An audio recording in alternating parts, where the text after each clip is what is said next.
Walang buto ba to? Buto-buto ba to? Buto may lambot. Kapit sa buntot. Kumain ka ng gulay. Hindi mo lagyan ng buto.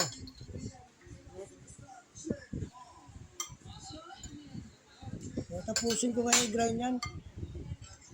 Kasi habang video mo ako, sasalita ako, tignan ko lang kung papalag. Pag pumalag, putang ina, kay Ariel yan. Blatter ko sa dish yan, putang ina yun. Tulad na sinabi, blatter mo sa dish. Ba't pa kailan, pat marinig na yun dyan, mahal na yan. Sige, hindi mo kaya blatter sa dish, bablatter kita mo sa dish. Tawagan na rin yung mga tauhan niya. Babo yung putang. Guys, kahit tayo guys, medyo high blood ako sa putang ng ano na to. Kung bigyan ng leksyon to para madala ito eh. Ito naman nandiyan naman yung bayo ko sa NBA. Tawag na sa NPD yun. Sumagot-sagot lang talaga sa akin yung pamangkin mo. Hamunin siya sa mo gusto. Ano mo, kagawad ka, yabang-yabang mo.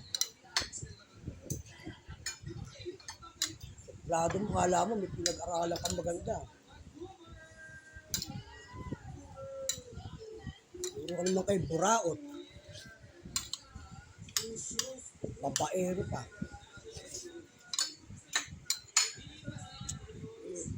Kumukulong tayo ko dyan, dugong ko dyan. Mayabang yan.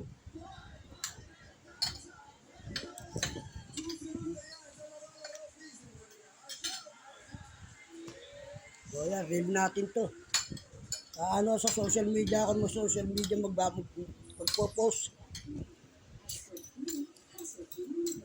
Akin mga ginagawa ko, makita lang.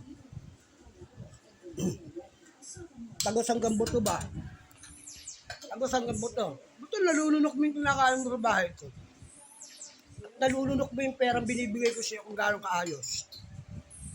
Diba? Sabihin ko sa kanila, kapal mo ka eh. Pinaghirapan ng asawa ko yan. SS ng asawa ko eh. Oh. Tagin na pinaghirapan namin yung perang binis mo yung pinasweldo. Baka putang na paluin ko pa sa ulit. Pag nagkabali nga sila sa akin, talaga direkta sila sa NBI. Ang nila, blatter ko talaga sila. At narinig na yan sa reel sa dyan, sa Facebook. Titignan ko naman kung pupunta sila rito. Pakikita, halika, putang inumin, binaboy mo rito. May gagawa sila sa akin, wala.